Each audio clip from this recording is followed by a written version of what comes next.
Hello বন্ধুরা, সকাল সকাল একটা রেসিপি নিয়ে চলে এসেছি। দেখো আমি বানাবো আজকে ওল পকোড়া। ওল পকোড়া বানানোর জন্য আমি কি লাগবে আমি তোমাদেরকে দেখিয়ে দিচ্ছি। দেখো এখানে আমি ওল পকোড়া ওলগুলোকে এইভাবে কেটে নিয়েছি।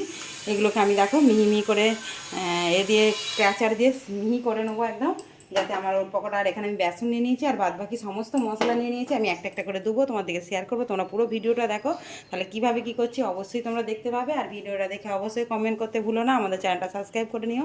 দেখো আমি কীভাবে কী করছি, রেসিপিটা তোমাদেরকে শেয়ার করছি, তোমরা দেখতে থাকো। আমি ওলটাকে প্রথমে দেখো প্রেসার দিয়ে মিহি মিহি করে করে নেবো। এখানে আমি দেখো এটা নিয়ে নিয়েছি। এইভাবে আমি ওলটাকে আগে ক্যাচার করে নিয়ে তোমার দিকে আবারও শেয়ার করো, তোমরা দেখতে থাকো। দেখো ক্ল্যাচার দিয়ে আমি করে নিয়েছি। নিয়ে এবার আমি দেখো কিভাবে কি করছি তোমার দিকে শেয়ার করে দেখতে থাকো। দেখো আমি ভালো করে পরিষ্কার করে ধুয়ে নিয়েছি, এতে করে যাতে ভালো করে ধোয়া যায়। দেখো ধুয়ে একদম নিচুড়ে নিয়েছি। এবার জল লাগলে দিতে হবে অবশ্যই, ও কিন্তু ওলের জলটা ফেলে দিতে হবে, নাহলে লাল লাল করবে একটা। এবার আমি ওতে দিয়ে দেবো বেসন। তোমাদের যতটা ওল সেই পরিমাণে বেসন দেওয়ার চেষ্টা করবে অবশ্যই। আর এতে আমি কি মশলা ব্যবহার করছি দেখো, আমি দিয়ে দেবো পরিমাণ মতো নুন। নুনটা যে যেমন জিনিস নেবে সেই রকম পরিমাণ মতন দিয়ে দিবে লঙ্কার গুঁড়ো অল্প করে একদম।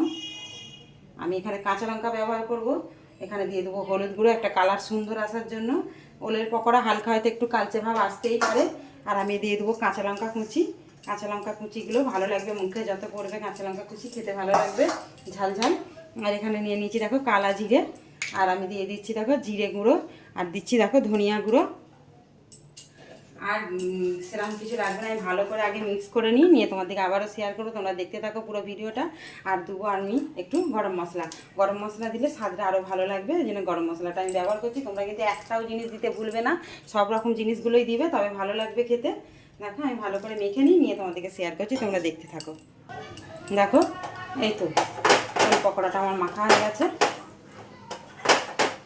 দেখো মেখে নিয়েছি। আর প্রথমেই বলেছি একটু চ্যাটচ্যাটে ভাব হবে, যেহেতু ওলটা যত আমি মিহি করে ওই ক্যাচার দিয়ে করেছি তত ওলের একটা আঠা থাকে। তবু ধুয়ে নিয়েছি, কিন্তু এরকম আঠা আঠা ভালো লাগবে খেতেও। তোমরা এইভাবে পকোড়া বানিয়ে খেয়ে দেখবে, অবশ্যই খেতে ভালো লাগবে। দেখো আমি ভাজবো, তোমাদেরকে শেয়ার করবো, তোমরা দেখতে থাকো। দেখো ওল পকোড়াগুলো বানানোর জন্য আমি এখানে একটা ফ্রাই প্যান বসে নিয়েছি। প্যানটা অনেকটাই গরম করে নিয়ে তারপর তেলটা দেবো। কেন বলছি, বারবার বলছি যে ওল একটু আঠা ভাব কড়াই আটকে যেতে পারে, সেই জন্য আগে একটু ভালো করে তাতিয়ে নেবো, নিয়ে আমি তেলটা অবশ্যই দেবো। দেখো তেলটা আমার খুব ভালো করে তেতে গেছে, যার জন্য আমি জোরটা কমিয়ে দিয়েছি। দেখো এবার আমি পকোড়াগুলো একটা একটা করে দেবো, তোমাদেরকে শেয়ার করো, তোমরা দেখতে থাকো। তোমরা যে কোনো শেপের দিতে পারো, আমি এমনি দিয়ে দিচ্ছি। আর যেহেতু একটু নরম জিনিস, এতে গোল ফোল ভালো হবে না।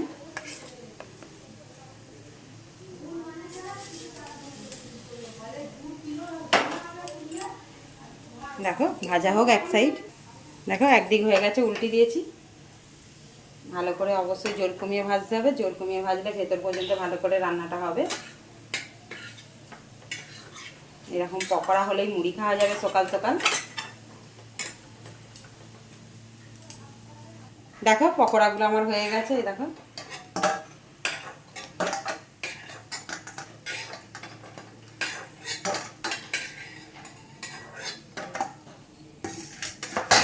আরও আমি কটা ভেজে নিয়ে তোমাদের শেয়ার করব।